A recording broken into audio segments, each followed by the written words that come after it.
तर येवा कोकण आपलं जसा. नमस्कार मित्रांनो, आता कोकणात पावसाळ्याला जोरदार सुरुवात होणारच आहे आणि पावसाळा सुरू झाला की कोकणचं सौंदर्य आणखीनच खुलून दिसतं. हिरवगार डोंगर, धबधबे, धुक्याने भटकलेले घाट आणि सुंदर समुद्रकिनारे यामुळे कोकण स्वर्गासारखं दिसू लागतं. आजच्या व्हिडिओमध्ये आपण पाहणार आहोत पावसाळ्यात कोकणात फिरण्यासाठी 5 सर्वोत्तम ठिकाणे. त्यामुळे व्हिडिओ शेवटपर्यंत नक्की बघा आणि कोकणचं मनीष युट्यूब चॅनलवर तुम्ही सबस्क्राईब जर केलं नसेल तर ते आधी पहिल्यांदा सबस्क्राईब करून घ्या. तर चला बघूया पहिल्यांदा ते सर्वात सुंदर ठिकाण ते म्हणजे आंबोली. आंबोली हे पावसाळ्यातील सर्वात फिरण्यासाठी सुंदर ठिकाण आहे. पावसाळ्यात आंबोलीचं सौंदर्य पाहण्यासारखं असतं. इथे तुम्हाला धुक्याने झाकलेले डोंगर, धबधबे आणि अप्रतिम निसर्ग अनुभवायला मिळतो. आंबोलीमध्ये तुम्ही आंबोली धबधबा, महादेवगड पॉइंट आणि सनसेट पॉइंटला तुम्ही भेट देऊ शकता. पावसाळ्यात संपूर्ण परिसर हिरवागार झालेला असतो आणि फोटो काढण्यासाठी हे ठिकाण खूपच प्रसिद्ध आणि अप्रतिम आहे.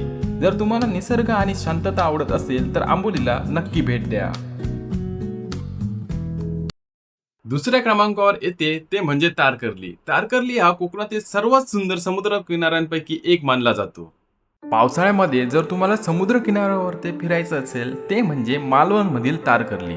तारकर्ली हा कोकणातील सर्वात सुंदर समुद्रांपैकी एक मानला जातो. पावसाळ्यात इथे समुद्राचं रौद्र रूप आणि सुंदर रूप पाहायला मिळतं. तारकर्ली बीचवर फिरण्याचा अनुभव खूपच खास असतो. तसेच जवळचे असलेले देवबाग संगम परिसरातही तुम्ही निसर्गाचा आनंद घेऊ शकता. हे ठिकाण तुम्हाला माहितीच आहे.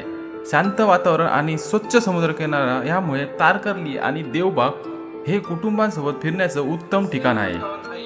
तिसऱ्या क्रमांकावर आहे गणपतीपुळे. हे ठिकाण समुद्रकिनारा आणि प्रसिद्ध गणपती मंदिरासाठी ओळखले जाते. चला आता आपण बघूया. गणपतीपुळे हे ठिकाण समुद्रकिनारा आणि प्रसिद्ध गणपती मंदिरासाठी ओळखले जाते. येथील मुख्य आकर्षण म्हणजे 400 वर्ष जुनं असलेले श्री स्वयंभू श्री गणेशाचे मंदिर. तुम्ही स्वयंभू गणपतीचे दर्शन घेऊ शकता. मंदिरासमोर असलेला समुद्रकिनारा पावसाळ्यात खूपच सुंदर दिसतो. गणपतीपुळेमध्ये तुम्ही बीचवर फिरू शकतात, समुद्राच्या लाटा अनुभवू शकता आणि सुंदर निसर्गाचा आनंद घेऊ शकतात. धार्मिक आणि पर्यटनाचा सुंदर संगम असलेले हे ठिकाण पर्यटकांचा विशेष पसंतीचा आहे.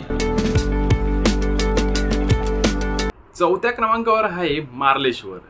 मार्लेश्वर डोंगरामध्ये वसलेले निसर्गाच्या कुशीत असलेले सुंदर आणि प्रसिद्ध शिवमंदिर आणि त्याचा जवळचा धबधबा पावसाळ्यात खूपच अप्रतिम दिसतो आणि पर्यटकांना आकर्षित करत असतो. मार्लेश्वरला जाणारा रस्ता देखील अतिशय निसर्गरम्य आहे. हिरवागार डोंगर, धुकं आणि पावसाळ्याचे थेंब यांच्यामुळे संपूर्ण परिसर स्वर्गासारखा दिसतो. जर तुम्हाला ट्रेकिंग आणि निसर्गाचा आवड असेल तर मार्लेश्वर तुमच्यासाठी एक उत्तम पर्याय आहे. पाचव्या क्रमांकावर आहे आणि हा शेवटचा क्रमांक आहे.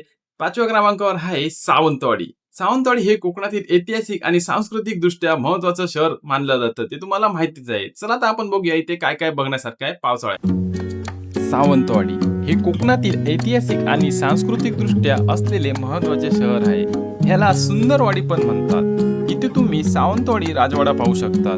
तसेच मोती तलाव परिसरात पावसाळा खूप सुंदर दिसतो.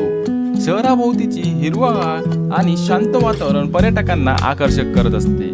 स्थानिक हस्तकला, लाकडी खेळणी आणि कोकणी संस्कृतीचा अनुभव घेण्यासाठी तुम्ही तुमच्या फॅमिलीसोबत, मित्रांसोबत सावंतवाडी हे उत्तम ठिकाण तुमच्यासाठी आहे. नक्की मंडळी या आणि ह्या ठिकाणी पावसात भेट द्या. ही 5 ठिकाणे तुम्हाला कशी वाटली कमेंट करून नक्की सांगा आणि नवीन असाल तर कोकणचा मनीष YouTube चॅनलला सबस्क्राईब करा.